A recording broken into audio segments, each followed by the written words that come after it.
महादेव। देखिए, दुनिया के सबसे बड़े धार्मिक आयोजन महाकुंभ 2025 का समापन बुधवार को महाशिवरात्रि के अंतिम स्नान पर्व के साथ संपन्न हुआ। यूपी सरकार के अनुसार 45 दिनों तक चले इस महापर्व में अब तक लगभग 66.30 करोड़ श्रद्धालुओं ने पुण्य स्नान किया, जो ऐतिहासिक संख्या है। आपको बता दें कि बुधवार रात 8 बजे तक करीबन 1.53 करोड़ श्रद्धालु ने संगम में आस्था की डुबकी लगाई। यह जो आंकड़ा है 1.53 करोड़ का, यह महाशिवरात्रि के पर्व पर है। और ऐसा मानना है कि अभी भी श्रद्धालुओं का जो रेला है वो थमने वाला नहीं है। जी हाँ, काफ़ी लोग अभी रह गए हैं। आपको बता दें कि जो इतने दिनों तक महाकुंभ चला वो अभी भी लोगों के लिए कम है। जैसा कि आपको पता है कि लगभग 135 करोड़ जनसंख्या वाला देश भारत जो है, उसमें से 66 करोड़ लोगों ने स्नान कर लिया है, लेकिन अभी भी कई लोग बचे हुए हैं। तो अभी भी स्नान करने का यह जो रेला है वो लगा रहेगा। ऐसे में यदि आप प्रयागराज महाकुंभ में जाना चाहते हैं, स्नान करने जाना चाहते हैं, तो हालांकि वो घड़ियां ख़त्म हो चुकी हैं, लेकिन स्थान वही है, संगम वही है, वही गंगा हैं, वही सरस्वती हैं और वही यमुना है। तो आप स्नान कर सकते हैं। देखिए, महाकुंभ के अंतिम दिन का नज़ारा बेहद अद्भुत रहा। भारतीय वायुसेना के लड़ाकू विमानों ने संगम के ऊपर विशेष एयर शो प्रस्तुत कर समापन समारोह को और भव्य बना दिया। आकाश में विमानों की गर्जना और कलाबाजियों ने श्रद्धालुओं को रोमांचित कर दिया। इसके अलावा श्रद्धालुओं पर पुष्प वर्षा भी की गई। और साथ ही साथ आपको बता दें कि 13 जनवरी पौष पूर्णिमा स्नान से शुरू हुआ यह पर्व 45 दिनों तक चला और 45 दिनों में स्नान करने वालों की संख्या लगभग 66.30 करोड़ हुई। आपको बता दें कि जो प्रशासन की व्यवस्था थी वो भी काफ़ी काबिले तारीफ थी। महाकुंभ के दौरान सुरक्षा का विशेष ध्यान रखा गया। उत्तर प्रदेश के डीजीपी प्रशांत कुमार ने बताया कि 45 दिनों तक चले महाकुंभ में 65 करोड़ से अधिक श्रद्धालुओं ने स्नान किया और यह बिना किसी बड़ी घटना के सफलतापूर्वक संपन्न हुआ। उन्होंने पुलिस बल की भूमिका की सराहना करते हुए कहा, हमारे पुलिसकर्मियों के बिना हथियारों के अनुशासन और सेवा भाव से सभी का दिल जीत लिया। आपको बता दें कि 30,000 से अधिक बिछड़े हुए श्रद्धालुओं को भी उनके परिवार से मिलाया गया। ऐसा हमेशा देखा जाता था कि आए दिन लोग बिछड़ जाते थे और मिल भी जाते थे। श्रद्धालुओं पर 120 क्विंटल गुलाब की पंखुड़ियों की वर्षा की गई और मुख्यमंत्री योगी आदित्यनाथ ने भी पूरे प्रशासन को और पूरे पुलिस व्यवस्था को और साथ ही साथ प्रयागराज महाकुंभ वालों को काफ़ी ज़्यादा उनकी सराहना की कि आपने अतिथि को जो है कि जिस प्रकार से सम्मान दिया वो काबिले तारीफ़ है।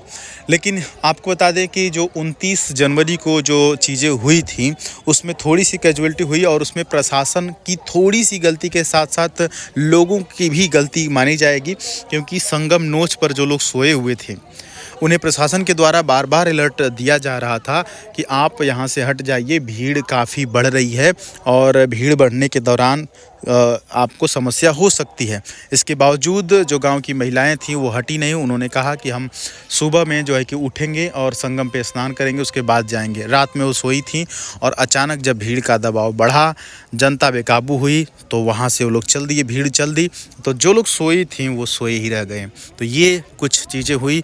फिलहाल आप देख सकते हैं कि महाकुंभ का यह जो नज़ारा आप देख रहे हैं, यह नज़ारा 26 फरवरी का है। देखिए, प्रयागराज में स्नान करने के लिए आप अभी भी आ सकते हैं, क्योंकि वही गंगा जी हैं, वही यमुना जी हैं, वही सरस्वती जी हैं, वही संगम है।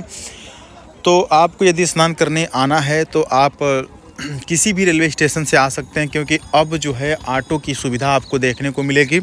ऑटो से यदि आप प्रयागराज रामबाग से उतर के जाते हैं या झूसी से जाते हैं तो आपको ऑटो ले आकर के संगम तक छोड़ देगा। वहाँ से करीब आधा किलोमीटर या 500 मीटर, आप वही 500 मीटर आधा किलोमीटर कह सकते हैं, चल करके आप संगम तक जा पाएंगे और स्नान कर पाएंगे।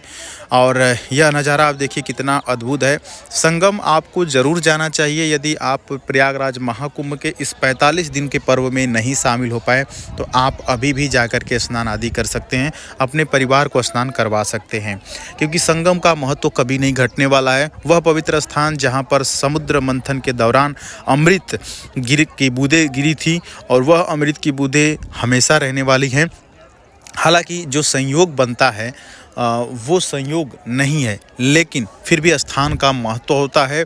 आप उस स्थान पे जाके स्नान कर सकते हैं जहाँ पर 33 कोटि देवी देवताओं ने स्नान किया पिछले 45 दिनों में, और वहाँ पर लगभग 66.30 करोड़ लोगों ने स्नान किया। उस पवित्र स्थान पे जा कर के अभी भी आप स्नान कर सकते हैं और उस जगह को देख सकते हैं।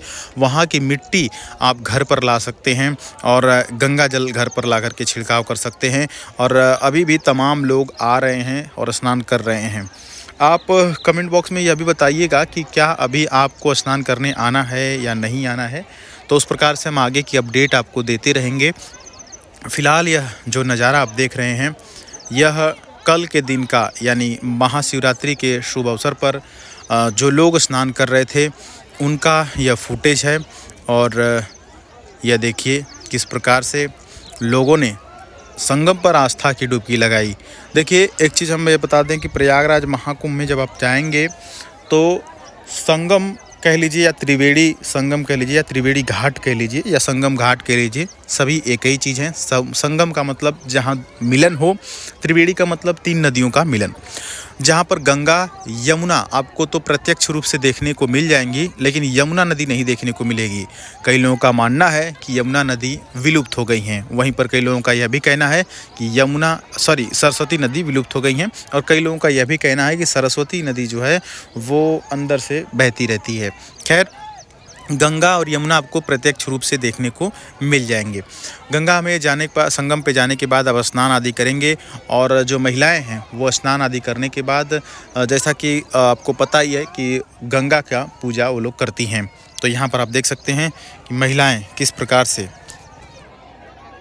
पूजा कर रही हैं। गंगा जी की पूजा यहाँ पर तमाम महिलाओं द्वारा किया जा रहा है और स्नान आदि किया जा रहा है। स्नान करने के बाद गंगा जल लेंगी और यहाँ की संगम की कुछ मिट्टी लेंगी, मिट्टी का छिड़काव घर में कर देंगी। और आप भी जब जाइएगा भविष्य में तो वहाँ की मिट्टी भी ज़रूर लाइएगा, क्योंकि संगम की मिट्टी की अपनी अलग मान्यता है और साथ ही साथ गंगा जल का भी अपना अलग महत्व है। और उसके बाद आप घर पर ला करके उसको रख सकते हैं, जिससे कि घर का माहौल शुद्ध रहेगा और घर में पॉजिटिविटी रहेगी। यह नज़ारा आप देख लीजिए, वो जो सामने आप देख रहे हैं ना, जो नाव के बीच में बनाया गया है, वही वीआईपी स्थान हुआ करता है। और जब तमाम मुख्यमंत्री या कोई वीआईपी अडानी अंबानी जैसे लोग आते हैं तो वो वहीं पर नहाया करते थे संगम के दौरान। प्रयागराज महाकुंभ के दौरान वहाँ पर स्नान किया जाता था। और यह जो भीड़ देख सकते हैं आप, यह अभी भी तमाम लोग यहाँ पर खचाखच भरे हुए हैं और तमाम लोग आ रहे हैं स्नान आदि करने के लिए। फ़िलहाल आप हमें अपनी राय ज़रूर दीजिएगा कि क्या आप संगम में स्नान कर चुके हैं या अभी आप करने वाले हैं। तो उस हिसाब से हम आपको आगे का अपडेट देंगे और आपको बताएंगे कि आपको कैसे आना चाहिए, क्या करना चाहिए। तमाम चीज़ें आप देख रहे हैं। काफ़ी अच्छा लगा संगम में स्नान करने के बाद। और आपको बता दें कि यह जो 45 दिनों का पर्व था, यह बहुत ही बड़ा पर्व था और इतना बढ़िया मैनेजमेंट और तमाम चीज़ें, इतनी ट्रेनें चलाई गई, कई हज़ार ट्रेनें चलाई गई, कई हज़ार बसेस चलाई गए।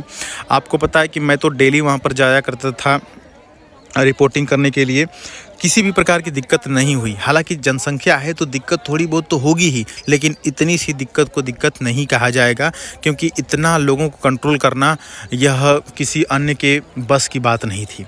काफ़ी बढ़िया सुविधा थी, तमाम चीज़ें काफ़ी अच्छे से हो गई। इस प्रयागराज महाकुंभ में जिसके पास जो भी था वो उस हिसाब से दान पुण्य भी किया। कई लोग भंडारा चलाए, 45 दिन लगातार भंडारा चलाए। वहीं पर कई लोग अगर भंडारा चलाने के लिए समर्थ नहीं थे तो वो सिर्फ चावल छोला चलाए। कई लोग पूड़ी सब्जी भी खिलाए, कई लोग खिचड़ी खिलाए, और कई लोग जिनको नहीं सपर पा रहा था वो सिर्फ चाय और ब्रेड भी वहाँ पर करवाए। कुछ लोग खाली पानी पिलाए, सिर्फ पानी।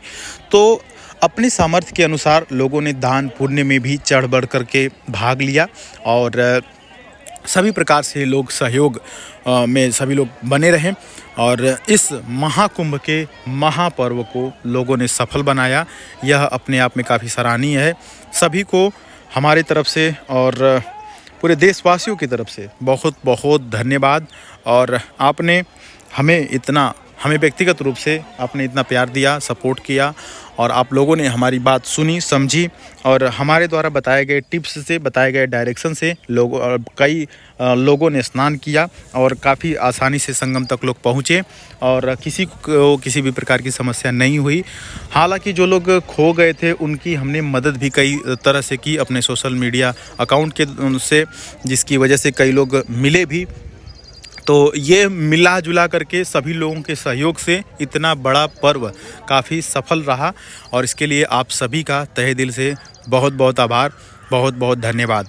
अब आपसे यही उम्मीद करेंगे कि कमेंट बॉक्स में हर हर महादेव लिखेंगे और साथ ही साथ यदि आपको अभी भी संगम पे स्नान करना है, महाकुंभ तो खैर बीत गया, यदि आप प्रयागराज में स्नान करना चाहते हैं, संगम पे स्नान करना चाहते हैं, आप कमेंट बॉक्स में ज़रूर बताइएगा कि क्या आपने स्नान कर लिया है या कि फिर अभी आपको स्नान करने जाना है। उसके हिसाब से आगे के अपडेट आपको मिलेंगे। चैनल पर नहीं तो ज़रूर सब्सक्राइब कर लीजिएगा। हर हर महादेव।